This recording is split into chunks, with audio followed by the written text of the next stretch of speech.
Assalomu alaykum azizlar. Bugun 21-iyun yakshanba. Jahon chempionati vaqtida siyosiy mavzularni kuzatishga vaqtingiz bo'lmayotgandir. Axir bunaqa noqulay taqvim sabab futbol ko'rayotganlar amallab uxlab olayotgani ham katta gap. Lekin biz barcha voqealarni futboldan ortib kuzatib boryapmiz. Ishimiz shunaqa, axborot makonida yashaymiz va turli manbalardan kuzatganlarimizni saralab, tekshirib sizga yetkazamiz. Siyosiy boxabarligingizga hissamiz qo'shilayotgan bo'lsa, demak to'g'ri yo'ldamiz. Yaqin bir necha daqiqa ichida haftaning ba'zi muhim voqealarini birgalikda eslaymiz. Iltimos azizlar, videoni like bilan qo'llang. Shunda YouTube uni bizni obuna bo'lmay tomosha qilayotgan ko'proq foydalanuvchilarga tavsiya qiladi.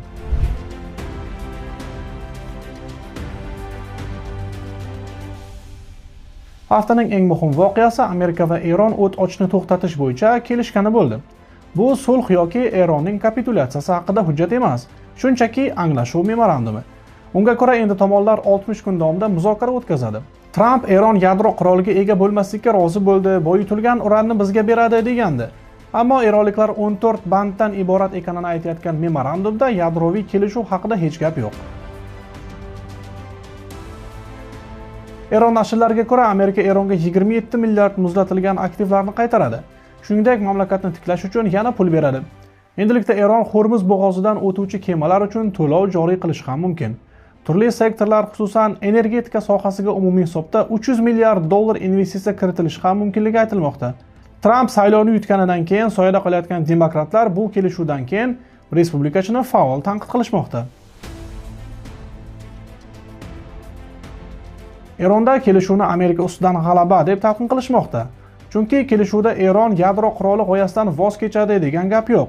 Boyitilgan uran ham mamlakatda qoladi. Yana tiklanish uchun pul. Xullas, Tramp xohlaganidek Eron kapitulyatsiya bo'lmadi. Biz bu kelishuv haqida alohida video tayyorladik.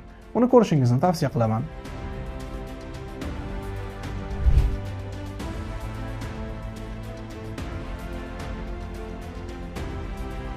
Shimoliy Amerikada futbol bo'yicha 23-jahon chempionati davom etmoqda.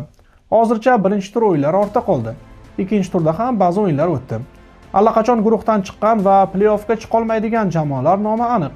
Ikki mezbon AQSh va Meksika dastlabki 2 o'yinni yengib, muddatidan avval play-offga chiqdi. Ikki turda 4 ochko olgan Kanada ham guruhda qolib ketmasligi deyarli aniq. Turkiya esa 2 o'yinda 65 ta zarba yo'llagan bo'lsa-da, birorta gol ura olmay musobaqani tark etdi. Turklar birinchi turda Avstraliyaga, ikkinchi turda bir kishi kam o'ynagan Paragvayga yengildi. Birinchi turda Messi, Mbappe, Holland, Kane kabi futbolchilar yorqin futbol ko'rsatdi. Vinicius Junior esa har ikki turda jahon darajasidagi super o'yin ko'rsatib, Braziliya uchun play-offni kafolatladi. Biz mundial kundaligi ruknida jahon chempionatining yorqin lahzalarini jamlab videolar qilyapmiz. Loyihamiz jahon chempionati yakunigacha davom etadi. Bizni kuzatib boring.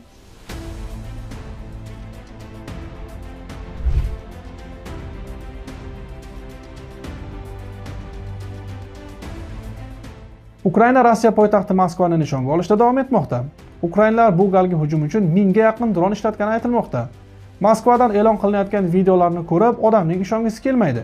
Shunday qudratli, ajoyib shahar ayovsiz hujumlar sabab yonib yotibdi. Tabiiyki, sog'lom fikrli odamlarda Moskvaga qanday qilib bunaqa hujum qilishyapti? Nahotki Rossiyadek kuchli davlat poytaxtini shunchalik himoyasiz qoldirgan bo'lsa, deb gapirishmoqda. Ukrainaning Moskvaga oldingi hujumidan keyin video qilib, bu ikkinchi jahon urushidan keyin Rossiya poytaxtiga qilingan eng jiddiy hujum degandik. Bu gal yana shu so'zni ishlatishga majburmiz. Rossiya o'zi boshlagan mantiqsiz urush sabab afsonaviy poytaxti olov ichida qolishi endi yangilik bo'lmay qoldi.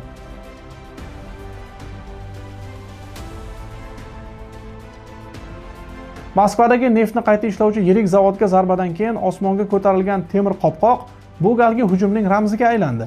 Bu katta ehtimol Ukraina dronining emas, Rossiya havo hujumidan mudofaa tizimining raketasi bo'lgani, shu bois portlash juda kuchli bo'lgani aytilmoqda.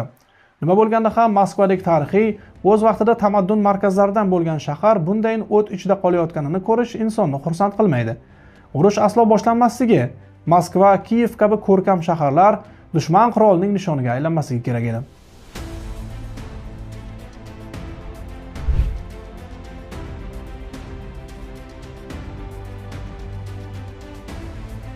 Sentyabr oyida Rossiyada parlament saylovlari o'tkaziladi.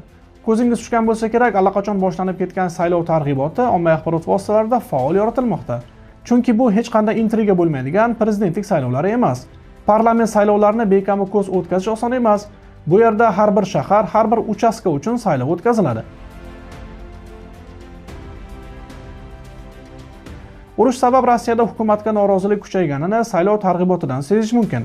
Masalan, Kommunistik partiyaning o'zgarmas lideri 1996-yil saylovda Yelsinni yengishiga sal qolgan, ba'zi versiyalarga ko'ra aslida yenggan Gennadiy Zyuganov hukumatni ochiq bo'lmasa ham tanqid qilmoqda. U kuni kecha urush sabab Rossiyada milliarderlar soni keskin oshgani, ularning umumiy boyligi Rossiya budjetidan ham katta bo'lib ketganiga e'tibor qaratdi. Yana bir chiqishida kommunistlar hukumat tepasida bo'lsa, Ukraina bilan bunaqa muammoning o'zi bo'lmasdi dedi. Albatta, Zyuganov urushni qoidaga muvofiq SVO deyapti. Putinni ochiq tanqid qilgani yo'q, lekin urushni boshlash xato bo'lganini mana shunday chiqishlarda aytib ketyapti.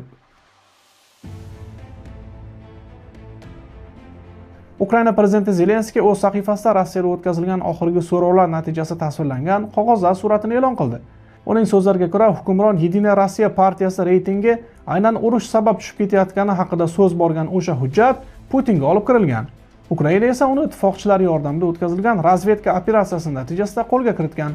Xullas, urush shunchalik cho'zilib ketdiki, Rossiyada yashirin muxolif kayfiyat shakllanib bormoqda. Hatto urush tarafdorlari orasida. Ukraina bu turishda Moskvani nishonga olaversa, kim biladi sentyabrga borib vaziyat qay holatga keladi.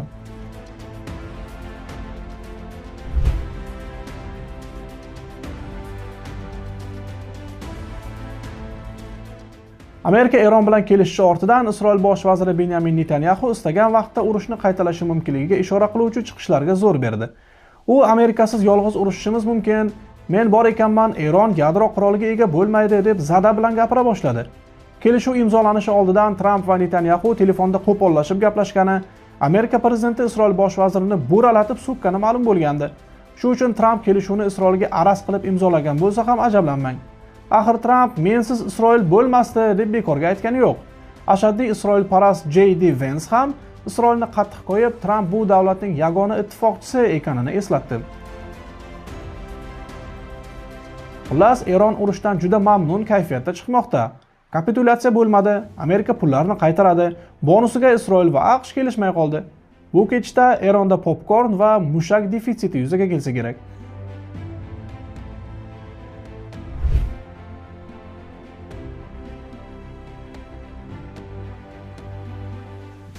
Joe Biden degan odam esingizda bo'lsa kerak. Bu gal hafta iqtibosi sifatida uning gapini olamiz. Sobiq prezidentlik gashtini surayotgan Biden retro mashinada ketayotib, Trumpning ittifoqchilarini rad etish siyosatini tanqid qildi. Meni xavotirga solayotgani tupat-tuzuk respublikachi do'stlarimiz ham alyanslar haqida xato fikrga borayotganidir. Xavfsizligimiz sababi NATO. Bir kishiga hujum, hammaga hujum. 11-sentyabrda bizga birinchi bo'lib kim yordamga keldi? NATO axir dedi Biden.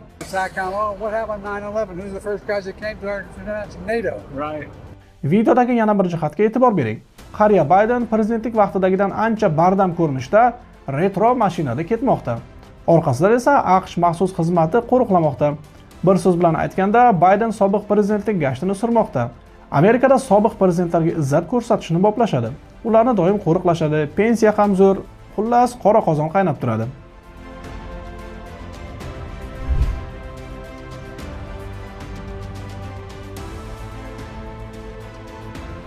Rolikni doimgidek hafta suratlari bilan yakunlaymiz. Bu gal har ikki surat Amerikada olingan. Birinchi surat Kanzasda. Argentina milliy jamoasi sardori Lionel Messi jazoirlik ikki futbolchi orasida to'pni olib ketmoqda. Messi yoshligidan o'zini to'p bilan ko'pchilik raqib orasiga urishdan qo'rqmaydi va ko'p hollarda texnikasi evaziga to'qnashuvlardan omon chiqadi. U o'ynagan o'yinlarda fotograflar Messi raqiblar orasiga otilishini kutib turishadi va uning bu turdagi juda ko'p suratlari bor. Messi O'zbekiston Portugaliyaga qarshi o'yin o'tkazadigan kun 39 yoshga to'ladi. Zamonlar o'tadi, lekin Messi raqiblar ichidan to'pni olib chiqaveradi. Aytgancha biz Leoning jahon chempionatidagi hat-trigi haqida alohida video tayyorlaganmiz. Uni ko'rishingizni tavsiya qilaman. Ikkinchi rasm Kanzasdan sal sharq tomonda, Illinois shtatining mashhur uyda yolg'iz filmi suratga olingan Chikago shahrida olingan. Ko'rdingizmi, Amerikaga bormagan bo'lsam ham shtatlar joylashuvini yaxshi bilaman. Demak, ajoyib Chikago shahrida olingan suratda Amerikaning hozir hayot bo'lgan 4 sobiq prezidenti Barack Obama, Joe Biden, kichik Jorj Bush va Bill Clinton xotinlari bilan birga tasvirlangan. Ular Obama nomidagi markaz ochilishida birga qatnashdi. Suratdagilardan 3 nafari demokrat, biri respublikachi ekani ham ular tadbirda birgalikda ishtirok etishiga xalaqit bermadi.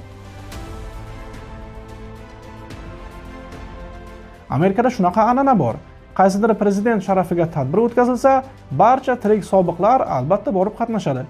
3 yil avval Jimmy Carter, 8 yil avval katta Jorj Bush o'lib, Amerikada sobiqlar ham kam qolishdi. Yana 3 yildan keyin ularning safiga oxirgi konstitutsion muddatini o'tayotgan Donald John Trump ham qo'shiladi. Agar noyabrdagi oraliq saylovlarda biror sensatsiya bo'lib qolmasa.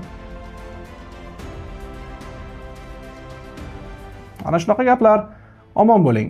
Haftalik Digest ko'rsatuvi bilan keyingi yakshanbada ko'rishguncha. Mundial o'yinlarini biz bilan kuzatishni unutmang. Bizni yo'qotib qo'ymaslik uchun albatta Kunuzning YouTube kanaliga obuna bo'ling.